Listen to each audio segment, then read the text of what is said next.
So welcome back to Book It. We're moving our way through the book by Wayne M Kuhn, and he's written this book, It's Time to Recharge, based on his workshops about recharge.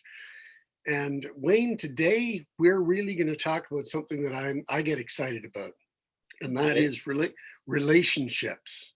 Good, Because good. relationships are so key to so much success. And I'm interested to see what you've done to pull relationships into recharge, the idea of recharge. Yes, very important, very important. There's always a joke that coming from the real estate business, obviously we're talking with people, the public all the time. And I mean, this person saying, "Oh, I really love real estate. It's the people that I don't like." so it's you can see how that doesn't make any sense at all. It's so you have to be a people person. You have to enjoy relationships if you're going to make it in most businesses. Yeah. I, I think about, I was thinking about how, you and I have talked about how cars tie into this sort of thing. And, and I have a great relationship with my car. Oh. You know, and I guess I have a pretty good relationship with my condominium that you helped me get, by the way. Uh, but somehow the car never gives anything back, nor does the condo. It's a You little bit different there. mean you're looking for a dog? Oh, is that it? I think so. Anyway, I digress. I'm sorry to throw you off the rail there. You're talking about relationships. Yeah, one of the aspects you moved into there was the idea of being a cheerleader. Yes. And that to me actually gets a lot more to the point. Is you've got to get that kind of relationship going in order to be able to recharge people. Definitely. And I looked at cheerleader. I like the word cheerleader, and of course, the first thing we think of is the cheerleaders, on a football game or something. Yeah, and the pom poms and things that go with it, and that's the first vision I have. But I think we can all be cheerleaders, and one of the things that recharge brought to light is that if we want to, there's two sides to recharge. You're a cheerleader, but you also look for cheerleaders. And so it's a handshaking thing. And we had talked last week about being a coach and a mentor, and cheerleader is right in that mix, that line of people, so that you're an encourager. And what happens, and this is the reality, is that if you function at a higher mindset, if you're always encouraging, you're always thinking positive, thinking I can, thinking that yes, we can do this. Yes, we will have a great day. Yes, tomorrow will be a better day. 2021 is going to be a great year. If you have this mindset constantly, you become a magnet for high energy. People will be drawn to you, and all of a sudden you become their cheerleader. Because I've talked to people and say, no, I'm not really into recharge, but it's inevitable. Like you can't avoid it. If you encourage others, you will draw that energy to you, and all of a sudden, you as a recharged person, you start to affect those around you, and it's extremely powerful. And that's where the whole community is built. And that's one of my goals, is to build a community of recharged people, and grow from there. It's exciting. It's actually it's interesting because I took something slightly different out of the way you wrote that book. Exactly what you just said. The idea that when you have a lot of energy, you can't help but give it off. You give it off, and you recharge the people around you. But the thing that I've found, and I think I saw it in your book there, is the idea that that when you are recharging other people, it can't help but reflect back to you. Oh, You literally recharge yourself when you're recharging others. When you're being a definitely, cheerleader, you wind up getting pumped up yourself as well.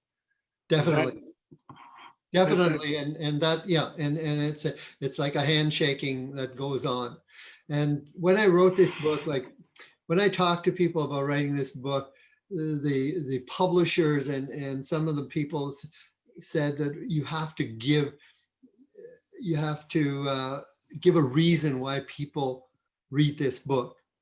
And when I found out that people just to create higher energy always isn't enough, especially in the sales field. Salesmen look at dollars and cents. And sometimes when they don't look past the dollars and the cents, you have to hit them in the front, in the front of the head and say, hey, buddy, if I can recharge your life, if I can increase your energy, I can increase your income, because people will be drawn to you. And all of a sudden they go, ching, ching, ching, ching, ching, ching. Wow, you can increase my income by doing this? Of course I can.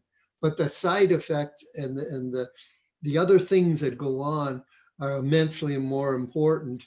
But sometimes you have to talk turkey with some people, and that's okay. You know, all we want them to do is show up. Remember, show up. Yeah. And it's interesting. I think it, I'm trying to think. I think it was huh, went into neutral there for a moment. Anyway, one of the comedians, it'll come to me in a second, said that 90% of success is showing up, Yes, yes. and that's that's it was Woody.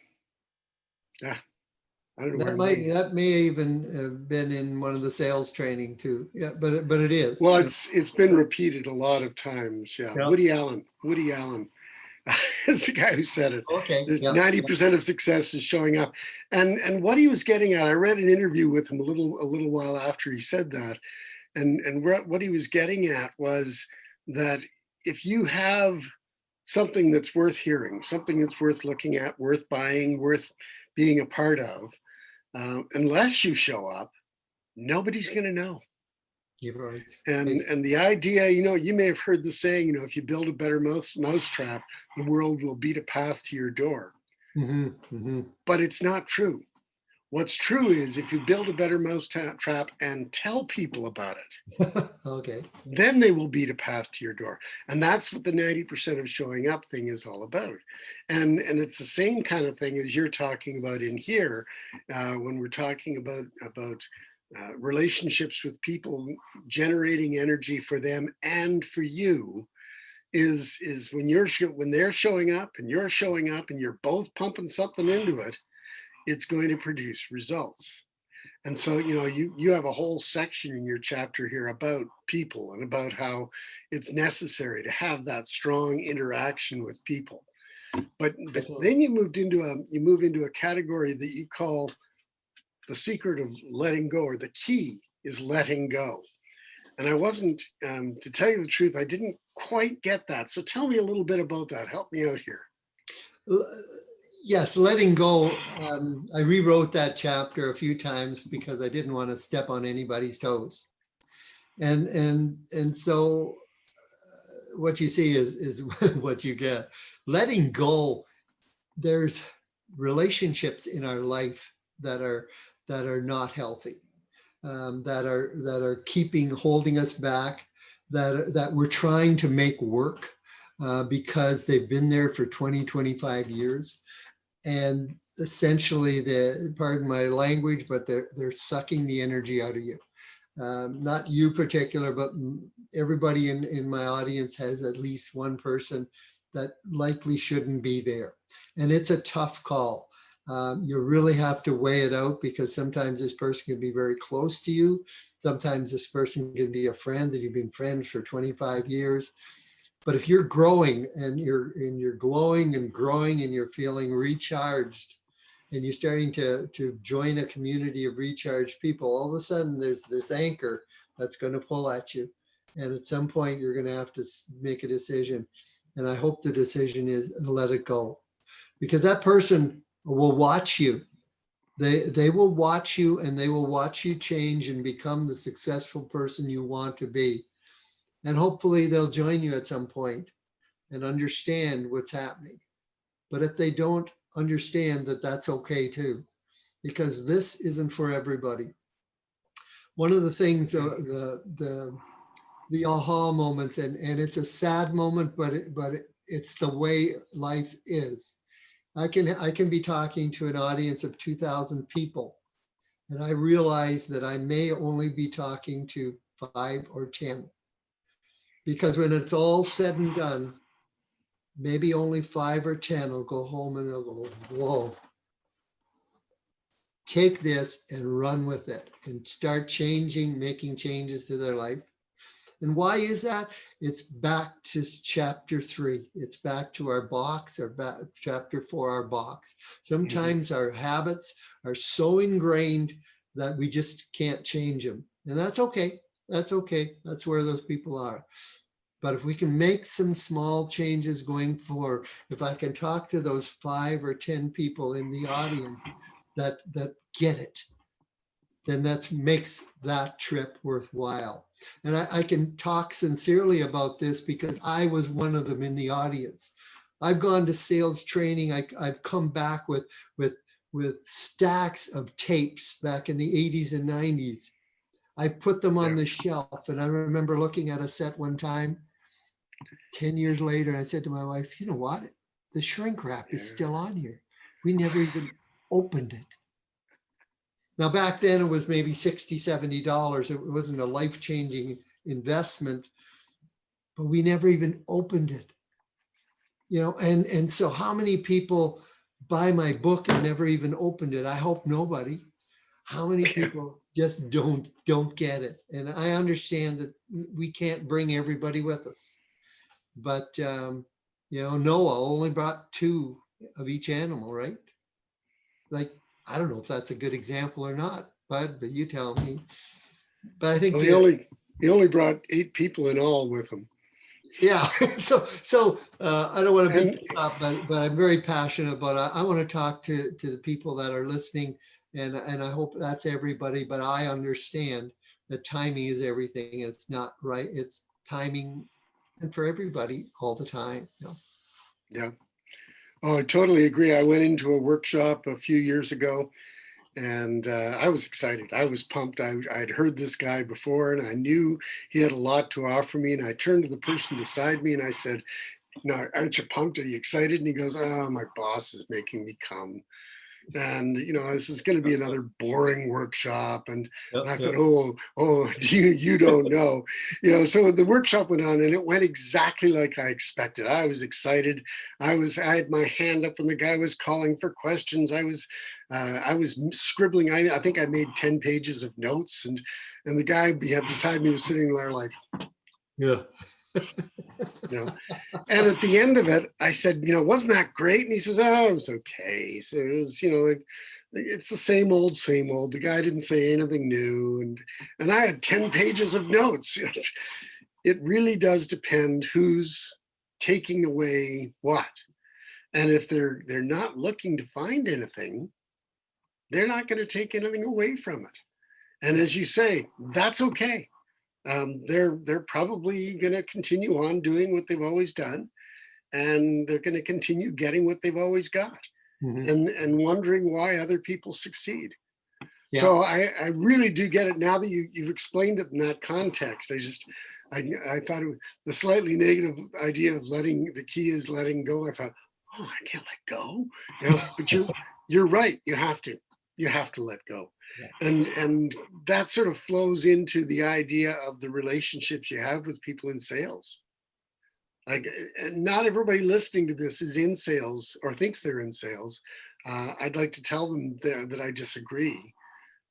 I believe I've done workshops for general groups, and I say, how many people here are in sales? And I'll put my hand up, and about 10 to 15 people out of a group of 50 will put their hands up.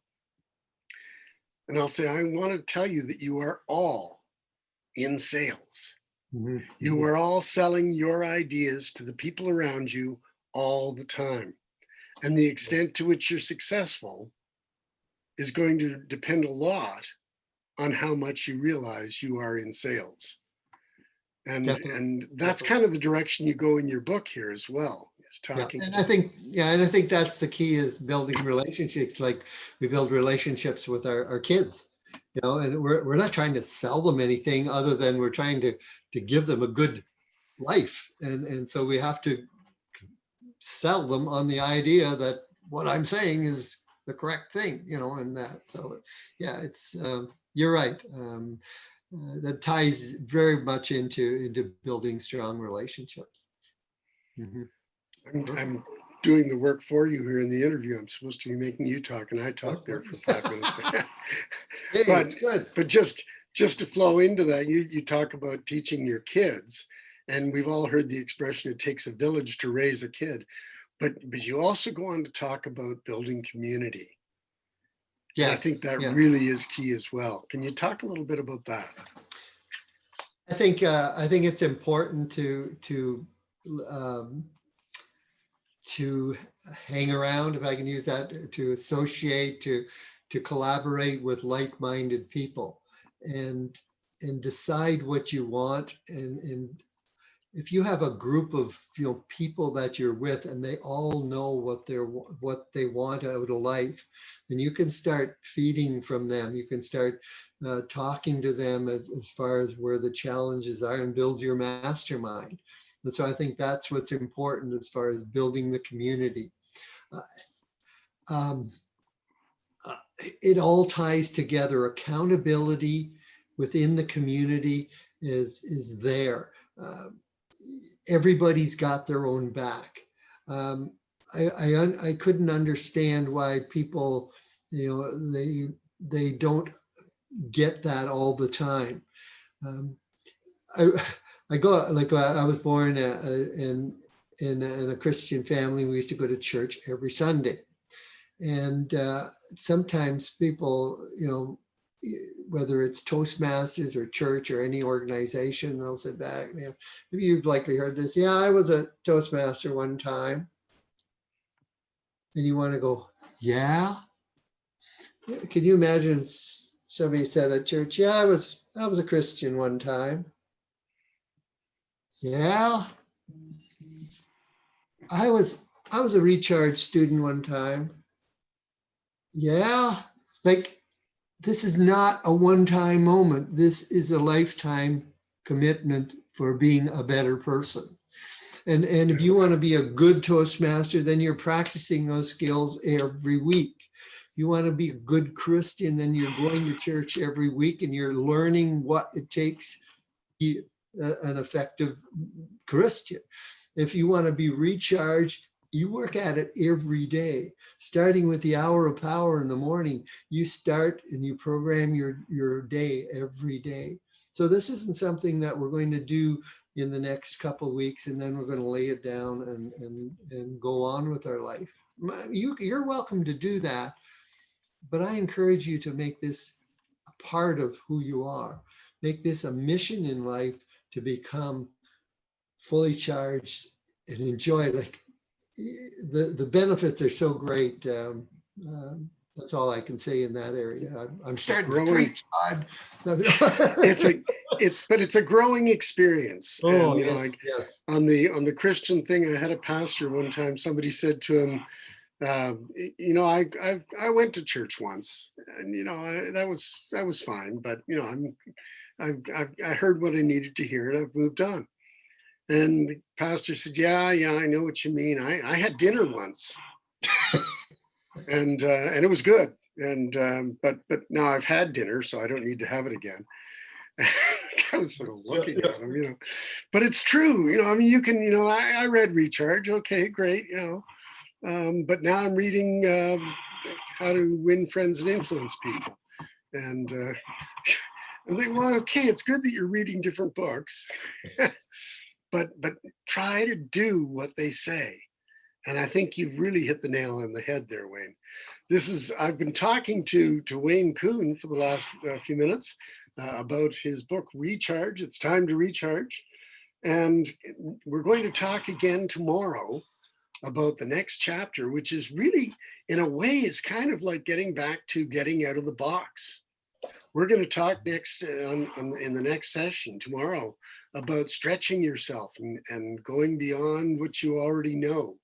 And I, I tell my listeners, you've got to come back for this one, because this is where Wayne's really going to get to tell you how you can succeed and how you can grow. So I've been talking to Wayne Kuhn, author of Recharge, and look forward to seeing you tomorrow, Wayne. You have a great day. Thank you, bud. Take care.